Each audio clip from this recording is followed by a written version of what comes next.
আসসালামু আলাইকুম, শুভ সকাল।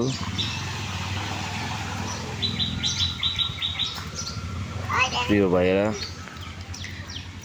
এই যে পানি আমার এতদিন যায় একটু কম ছিল, তো গতকালকে থেকে অনেক বেশি পানি আমার বাড়ি সামনে রাস্তায় আরও 4-5 দিন আগে ডুবে গেছে। তো গতকালকে থেকে এই যে পানি অনেক বেশি বাড়তেছে। আমার ছেলে এই যে পানির উপরে করতেছে, হাঁটতেছে। এই যে আমার বাড়ির চারিপাশে পানি, এই যে বাগানেও পানি, এগুলো বাড়ির সামনে পানি। হ্যাঁ বাবা, মাছ মাছ সব তো চলে গেছে, মাছ সব চলে গেছে বাবা। এই যে আমার ছেলে ফাইয়াজ হাঁটতেছে পানিতে। এই যে পানি, এটা আমাদের পুরান বাড়ি, ও বাড়িও ডুবে গেছে।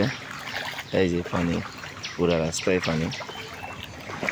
এই যে এটা হচ্ছে আমার বাড়ির সামনের রাস্তা।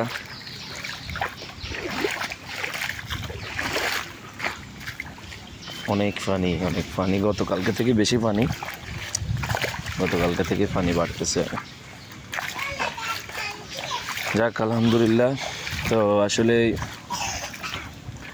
আজকে গত 1 সপ্তাহ থেকে আমরা বন্যা যারা ক্ষতিগ্রস্ত হয়েছে এবং বন্যা প্রভাবিত বেশি এলাকাগুলোতে আমরা অনেকটাতে যেতে পারি নাই, তবে কিছু পয়েন্টে আমরা গিয়েছি।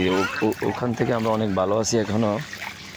বিশেষ করে আপনার 4 নম্বর, আমাদের রামুজবিত 4 নম্বর ইউনিয়ন, লামসর, কাশিমনগর, ওইদিকে মানুষ বেশি পানিবন্দী। গত পরশুদিন আমরা ওইখানে কিছু সামান্য একটু খাবার নিয়ে গেছিলাম। যে পরিমাণ মানুষের আত্মনাদ দেখছি, আসলে খুব অসহায় অবস্থা মানুষ আছে।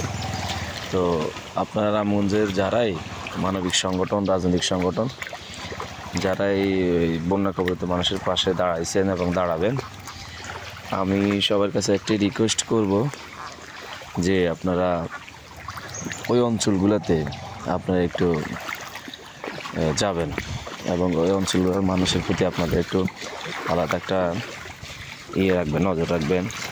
তার পাশাপাশি আমাদের এই দিক দিয়ে পূর্ব অঞ্চল, যেমন 2 নং নোয়াগা ইউনিয়ন, বাট্রা, ওইদিকেও অনেক মানুষ পানিবন্দী, ওইদিকেও একটু খেয়াল রাখবেন। ইনশাল্লাহ আমরা আরেকটা ধাপ, আজকালের মধ্যে আমরা আরেকটা ধাপে নিয়ে অসহায় মানুষের পাশে দাঁড়াবো। সবাই দোয়া করবেন, আর যে যার অবস্থান থেকে ব্যবস্থা নেবেন। এ হচ্ছে আমার পুকুর। আমার পুকুর আরও 3-4 দিন আগে ডুবে গেছে। ওই পাড়ের, ওই একদম উত্তর পাড়, তারপরে এই পাশে এই পাড়ে অনেক পানি। আমার পুকুরে অনেক মাছ ছিল, যে বড় বড় কাতল মাছ ছিল। আসলে আমরা মাছ বিক্রি করি না বাবা, আমরা মাছ বড় বড় করি, আমরা খাই নিজেরা, আর কি, বিক্রি করা হয় না। সেই কারণে আসলে অনেক বড় বড় মাছ ছিল। যাই হোক, রিজিকের মালিক আল্লাহ পাক, আল্লাহ পাকের সিদ্ধান্ত বড় সিদ্ধান্ত। তো এই আর কি, সবাই দোয়া করবেন ইনশাল্লাহ। এই যে পানি আমার বাড়ির সামনে যে ঢুকতে, পানি কীভাবে পানি ঢুকতেছে, এই যে পানি ঢুকতেছে কীভাবে। ওকে, সবাই ভালো থাকবেন।